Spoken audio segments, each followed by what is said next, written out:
اگرچہ رمضان ابھی نہیں آیا ہے، لیکن دیکھا جائے حقیقت میں تو رمضان کی رحمتیں اور اس کی برکتوں کی گھٹائیں ہر طرف چھا چکی ہیں،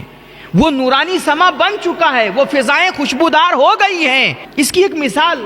حضرت امام ربانی مجدد الف ثانی علیہ رحمہ نے دی ہے کہ جیسے ہوتا کیا ہے کہ سورج جو ہوتا ہے نا، سورج یہ 6 بجے 6:30 بجے طلوع ہوتا ہے، لیکن اس سے گھنٹہ 1.5 گھنٹہ پہلے فجر طلوع ہو جایا کرتی ہے، چاروں طرف آسمان میں روشنی بکھر جاتی ہے، نور پھیل جاتا ہے۔ سورج 6 بجے نکل رہا ہے، 6:30 بجے، لیکن اس سے 1.5 گھنٹہ پہلے 1 گھنٹہ پہلے روشنی ہر طرف بکھر جاتی کہ نہیں بکھر جاتی ہے، اجالا پھیل جاتا ہے کہ نہیں پھیل جاتا ہے۔ بس اسی طرح کہ رمضان تو 2 مہینہ بعد آتا ہے،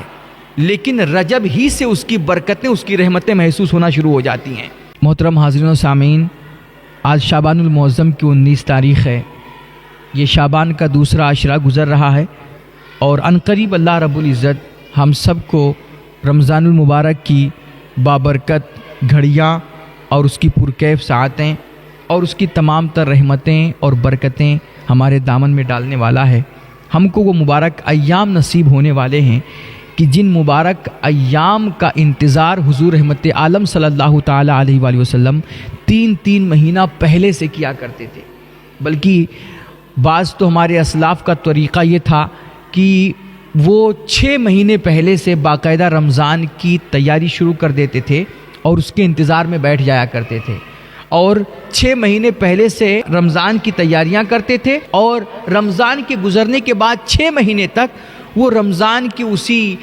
پرکیف ساعتوں اور برکتوں اور رحمتوں کو وہ محسوس کر کے اسی کی لذت میں مگن رہا کرتے تھے۔ تو گویا اس طرح ان کا پورا سال رمضان کے ارد گرد ہی گھومتا رہتا تھا۔ رمضان سے پہلے 6 مہینہ وہ رمضان کے انتظار میں گزارتے تھے، اور رمضان کے بعد 6 مہینہ وہ رمضان کی لذتوں اور اس کی برکتوں، اس کی رحمتوں کو محسوس کر کے گزارا کرتے تھے۔ اور حضور رحمت عالم صلی اللہ تعالی علیہ وسلم فرماتے ہیں کہ جیسے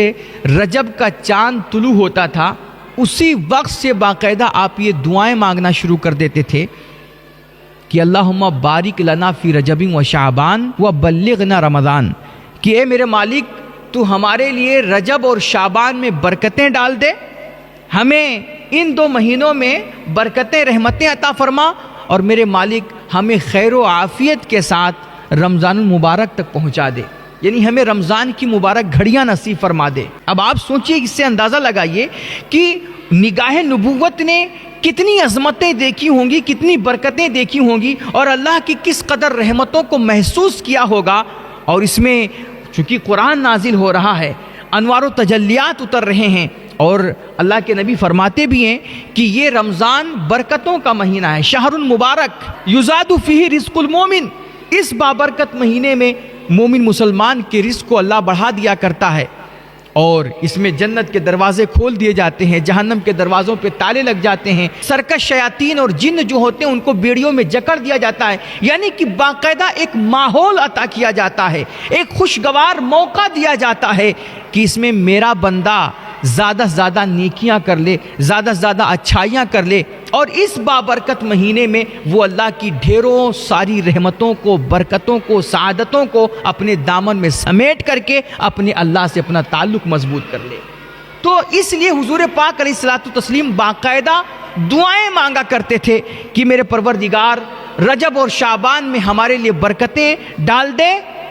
اور ہمیں خیر و عافیت کے ساتھ رمضان المبارک تک پہنچا دے، ہمیں رمضان کی وہ مبارک گھڑیاں نصیب فرما دے، اور ہمیں رمضان کے ایام نصیب فرما دے۔ تو ہمیں آپ کو بھی چاہیے کہ ابھی سے ہم رمضان کی تیاریاں شروع کر دیں، رمضان کے لیے مشق شروع کر دیں، ریہرسل شروع کر دیں۔ اور جیسے ہمیں کبھی کسی اپنے دوست سے ملنے جانا ہوتا ہے، کسی مہمان کے یہاں جانا ہوتا ہے، اپنے بڑے کسی آفیسر سے ملنے جانا ہوتا ہے، کسی کمپنی میں جانا ہوتا ہے، کسی عہدیدار کے پاس جانا ہوتا ہے، تو ہم باقاعدہ تیاری کرتے ہیں۔ شادی بیاہ میں جاتے ہیں تو نئے نئے کپڑے خریدتے ہیں، خوشبوئیں خریدتے ہیں، اور صبح نہا دھو کر کے اچھا لباس پہن کر کے خوشبوئیں لگا کر کے ظاہری تن کو چمکا کر کے خوبصورت بنا کر کے ہم اپنے دوست سے، اپنے مہمانوں سے یا کسی بھی آدمی سے ملنے جاتے ہیں۔ یار رمضان کا مہینہ یہ تو وہ بابرکت مہینہ ہے کہ جس میں مسلمان اپنے اللہ سے ملاقات کرتا ہے، جس میں مسلمان دین سے جڑتا ہے، مسجدوں سے جڑتا ہے، مصلی سے قریب ہوتا ہے اور قرآن کو اپنے سینے سے لگاتا ہے۔ تو جس طرح ہم کسی مہمان سے جب ملنے جاتے ہیں تو اپنے ظاہری بدن کو چمکاتے ہیں اور ظاہری غسل کرتے ہیں، رمضان کے مہینے میں ہمیں رب سے ملنا ہے، اپنے اللہ سے ملاقات کرنی ہے، قرآن سے جڑنا ہے، تو ہمیں چاہیے کہ ہم باطنی غسل کر لیں، اپنے من کو صاف کر لیں، اپنے دل کو صاف کر لیں اور اپنے گناہوں سے، تمام قسم کی برائیوں سے سب سے پہلے اللہ کی بارگاہ میں توبہ کریں۔ یہ سب سے بڑی تیاری ہے۔ اور اس کے علاوہ پھر اپنے بھائیوں کو معاف کریں، جس سے کوئی ناراضگی چل رہی ہے، کوئی معاملہ انبن ہو تو آپ اس کو ابھی سے سلجھا لیں، معافی تلافی کر لیں، ایک دوسرے کو معاف کر دیں، درگزر فرما دیں اور پھر نیکیاں کرنا شروع کر دیں، اچھائیوں کا جذبہ اپنے دل میں پالیں۔ یہ گویا رمضان کی ایک پریکٹس ہوگی، ریہرسل۔ ورنہ کبھی کبھار ہوتا کیا ہے، ہم لوگ سوچتے ہیں کہ ابھی رمضان آ رہا ہے، انشاءاللہ رمضان میں ہم قرآن کی تلاوت کریں گے، کوئی سوچتا ہے ہم 2 مرتبہ قرآن ختم کریں گے، کوئی سوچتا ہے ہم 5 مرتبہ قرآن ختم کریں گے، ہے نا، اس کے علاوہ ہم اتنی نمازیں پڑھیں گے، اتنی نفل ادا کریں گے، اتنی تسبیح پڑھیں گے۔ یہ پہلے ہم لوگ ایک سوچتے ہیں کہ اتنا ہم کریں گے، لیکن ہوتا کیا ہے کہ جب رمضان المبارک آ جاتا ہے اور ہم قرآن کھول کر کے جب بیٹھتے ہیں تلاوت کرنے کے لیے نا، 2-3 صفحہ پڑھتے ہیں، آدھا پارہ پڑھتے ہیں اور ہمیں نیند آنے لگ جاتی ہے، ہم پر سستی سوار ہو جاتی ہے۔ مصلی پہ کھڑے ہوں گے نفل پڑھنے کے لیے، 2-4 رکعت پڑھیں گے اور پھر سستی آ جائے گی، تسبیح پڑھیں گے اونگ آنے لگے گی۔ تو یہ سب کیوں ہوتا ہے؟ یہ سب اس لیے ہوتا ہے میرے بھائی کہ ہم رمضان سے پہلے ان اچھائیوں کی پریکٹس نہیں کیے ہوتے ہیں۔ 11 مہینے ہم برائیوں میں، غفلت میں گزارتے ہیں، اچانک سوچیں کہ ہم رمضان المبارک میں زیادہ نیکیاں کر لیں، نفل پڑھ لیں، قرآن کی تلاوت کر لیں، تو چونکہ ہمارا ذہن اس کا عادی نہیں ہے نا، طبیعت اس کی عادی نہیں ہے، اس لیے ہم پر سستی غالب ہو جاتی ہے اور غفلت سوار ہو جایا کرتی ہے۔ اس لیے رمضان آنے سے پہلے ہمیں رجب اور شعبان سے ہی اس کی باقاعدہ تیاری شروع کر دینی چاہیے، اور جتنا اللہ توفیق دے ہمیں کوشش کر کے زیادہ عبادتیں کرنی چاہیے، نفل پڑھنا چاہیے، تسبیح و تحمید کرنی چاہیے، حضور پہ درود پڑھنا چاہیے اور اللہ کے بندوں کے ساتھ خیر کا معاملہ کرنا چاہیے، شفقت کا معاملہ کرنا چاہیے اور ہر کسی کے ساتھ معافی اور درگزر کا معاملہ کرنا چاہیے۔ اور رمضان اگرچہ ابھی شروع نہیں ہوا ہے، لیکن یہ جو رجب شعبان میں حضور رمضان تک پہنچنے کی دعائیں مانگتے تھے، یہ نگاہ نبوت دیکھتی تھی میرے بھائی کہ 2 مہینہ پہلے سے باقاعدہ رمضان کی وہ رحمتیں، وہ تمام تر برکتیں باقاعدہ چھما چھم برسنے لگ جاتی تھی، اس کی گھٹائیں ہر طرف چھا جاتی تھیں۔ اس کی ایک مثال حضرت امام ربانی مجدد الف ثانی علیہ رحمہ نے دی ہے کہ جیسے ہوتا کیا ہے کہ سورج جو ہوتا ہے نا، سورج یہ 6 بجے 6:30 بجے طلوع ہوتا ہے، لیکن اس سے گھنٹہ 1.5 گھنٹہ پہلے فجر طلوع ہو جایا کرتی ہے، چاروں طرف آسمان میں روشنی بکھر جاتی ہے، نور پھیل جاتا ہے۔ سورج 6 بجے نکل رہا ہے، 6:30 بجے، لیکن اس سے 1.5 گھنٹہ پہلے، 1 گھنٹہ پہلے روشنی ہر طرف بکھر جاتی کہ نہیں بکھر جاتی، اجالا پھیل جاتا کہ نہیں پھیل جاتا ہے۔ بس اسی طرح کہ رمضان تو 2 مہینہ بعد آتا ہے، لیکن رجب ہی سے اس کی برکتیں، اس کی رحمتیں محسوس ہونا شروع ہو جاتی ہیں۔ رمضان کی خوشبوئیں اور اس کی مہک فضا میں پھیل جاتی ہے، جو اہل نظر ہوتے باقاعدہ اس کو محسوس کرتے ہیں۔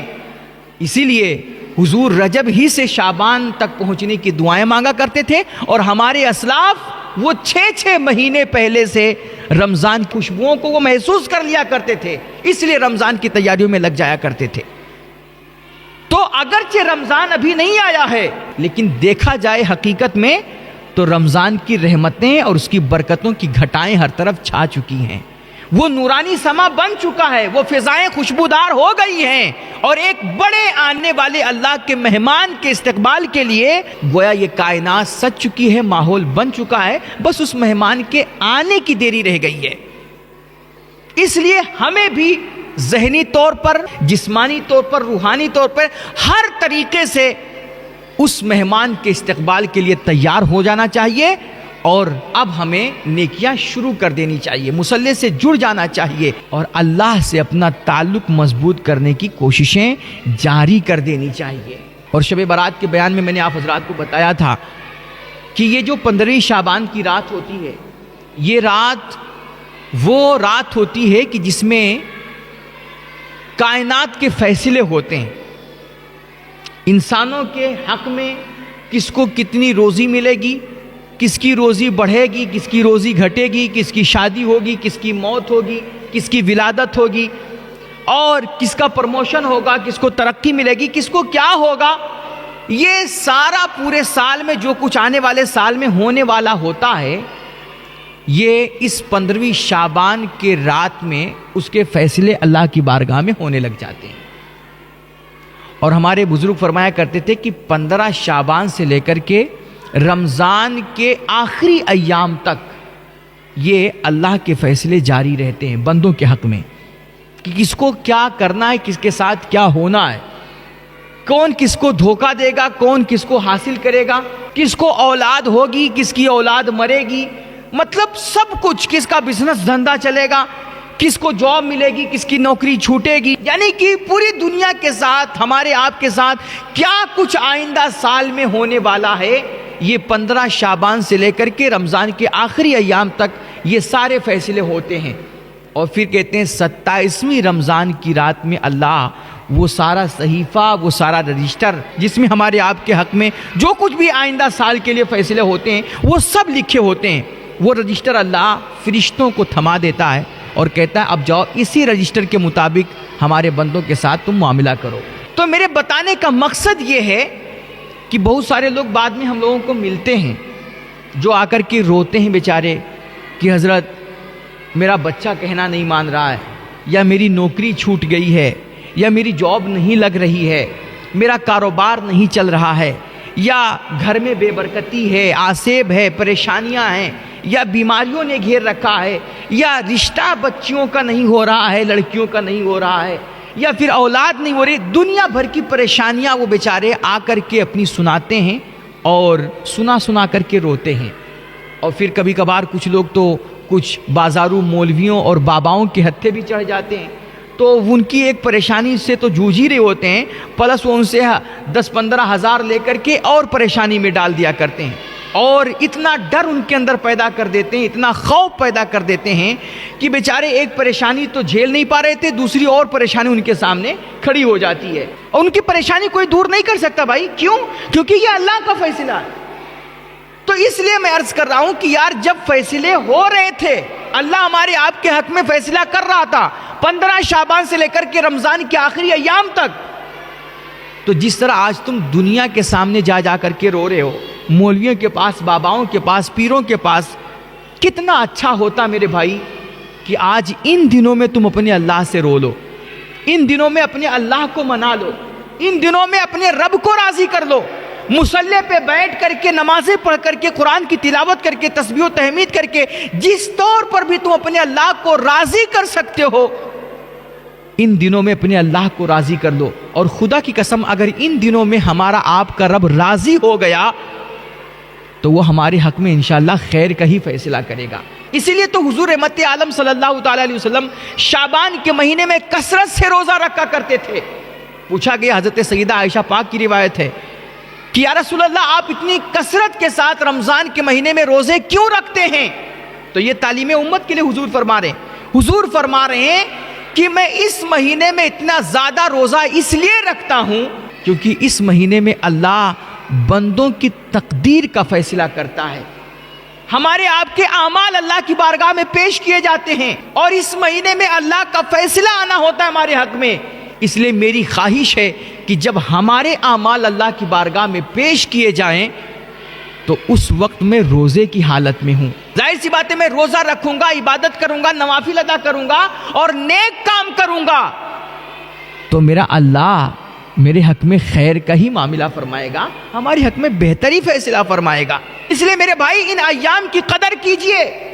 رمضان کے انتظار میں یہ نہیں کہ بس رمضان آئے گا تو ہم نیکیاں شروع کریں گے. ابھی سے رمضان کے لیے ذہن سازی کر لیجئے, اپنے آپ کو تیار کر لیجئے, اور رمضان میں نیکیاں کرنے کی پریکٹس ابھی سے شروع کر دیجئے. زیادہ سے زیادہ خیر کیجئے اور اپنے رب کو ابھی سے منانے کی کوشش کیجئے. اس کے علاوہ جو مسجدوں کے ذمہ داران حضرات ہیں, ان کی بھی یہ ذمہ داری ہے کہ جس طرح وہ اپنے آپ کو تیار کریں, اپنے ذہن کو تیار کریں اور اپنے من کی صفائی کریں, وہیں آپ مسجدوں میں دیکھ لیجئے کہ بھئی جیسے ہمارے آپ کے گھر کوئی مہمان آتا ہے تو ہمارے گھر جو مہمان آتا ہے ہم چاہتے ہیں کہ اس کو زیادہ سے زیادہ اس کی خدمت کریں, اس کو ہر آسانی میسر کریں اور جتنا ہم سے ہو سکے اس کو سہولت پہنچائیں تاکہ وہ ہمارے گھر آ کر کے کسی تکلیف کا احساس نہ کرے, کیونکہ وہ ہمارا مہمان ہے. میرے بھائی, رمضان کے مہینے میں بہت سارے مسلمان جو 11 مہینے تو غافل رہتے ہیں, لیکن رمضان کا مہینہ آتا ہے تو بہرحال اس مہینے میں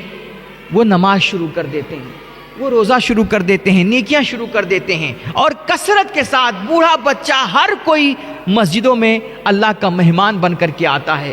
تو مسجدوں کے ذمہ داروں کی یہ ذمہ داری ہے کہ وہ دیکھیں,